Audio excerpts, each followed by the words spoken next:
Dune raked in over $200 million this weekend for its opening release, but was it any good? Find out next.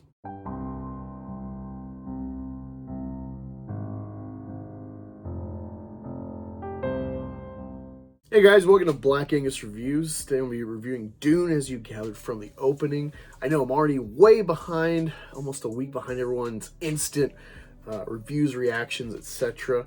I'm going to give you my take. Now, this is a very dense plot. There's a lot going on, and this is only the first half, generally speaking, of the book, adapted by a screenplay with Villeneuve and a couple others.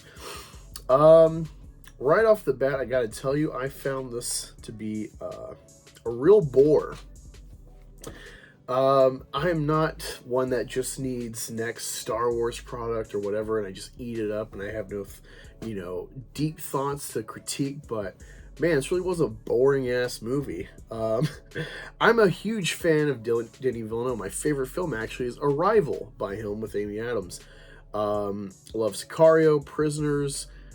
Pretty much anything he touches, I'm there. And I've been excited for a while to see this. I've seen people who have seen this say something along the lines of, we need him to do Star Wars, which I've said when we found out about Rogue One. I'm like, get Chris Nolan, get Denis Villeneuve, get any deep art house style director to do Star Wars, bring a real flavor to an already iconic franchise, add something new.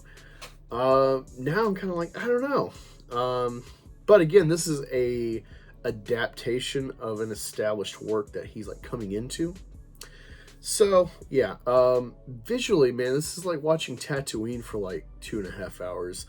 I know there's an ocean planet they show for a little bit, Caladan, and that was really pretty. I want to see that, or at least some contrast and back and forth. Man, this is just desert. It drug on, and maybe it stood out because of there's really no character in this film that's engaging emotionally to invest in. I would say maybe the best attempt was Jason Momoa, who was a very miscast person in my estimation for that character. Just felt like a restrained Aquaman. It's not because he's that's his most iconic role. It just felt lacking everywhere. There's nothing. I'll give you an example. It's kind of a status quo thing with a son who's in the hierarchy that has big, bright ideas, but family keeps him restricted because he's got duties he's got to grow into and stuff, so he needs to do all the prep work to take over someday from his father. And they have that kind of standard scene, and I thought they did pretty well. But that was probably the most emotionally engaging part of the film, and that was kind of a trope in this kind of story. Essentially, this is like a double cross. There's an empire. The empire tells the rulers of this planet that mines spice to vacate for a different house. Ultimately, they are in works together, the current sitting house, with the empire to try to start a coup to destroy House Atreides, which our main character Paul is a part of. When I say this movie dragged, I've read the first couple chapters of Dune.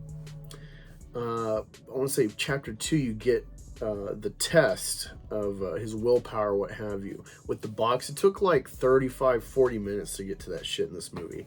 And I get there more details, maybe setting groundwork for a future series of Dune movies aside from part 2. But man, that's just it drug on. You need moments of levity. You need something of just wow. This is where Avatar does really well with a simple plot and amazing visuals. Is they have these moments of hey, let's just live in this world. It's a very interesting place.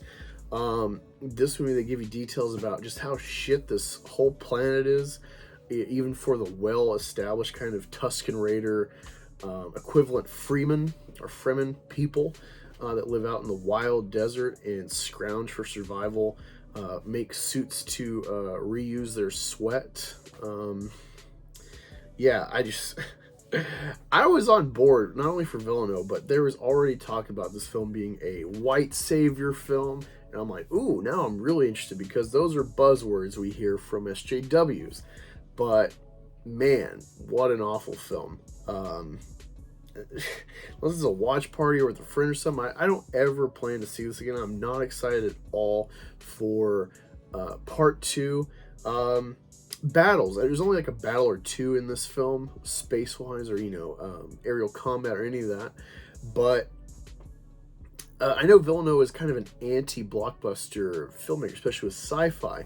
But I feel like there should be just beautiful visuals, something to catch the eye to like break the monotony of most of the stuff you're filming. And it really wasn't there. There wasn't really anything just like, oh wow, like that's gorgeous. Like Rogue One's a subpar film, but there's that moment where it's like, oh, it's so beautiful when they blow up Jeddah. And there's none of that here. It's just, it drones on. I would say a plus though, I think Tim Chalamet, is that how you say his name? I thought he did really well for the role.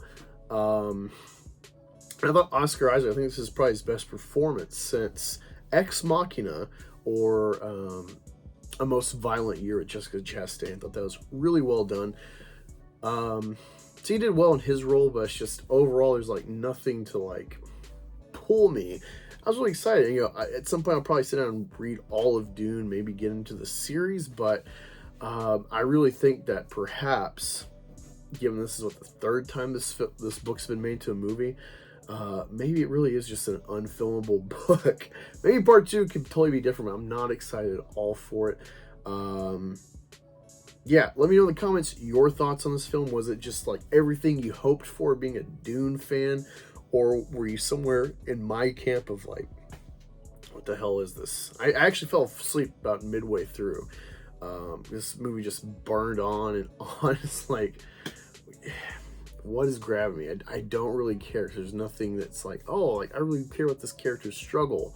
I want to see him climb over this obstacle. It's never there. So that's where I'm at. But yeah, let me know your thoughts in the comments, and I'll talk to y'all later.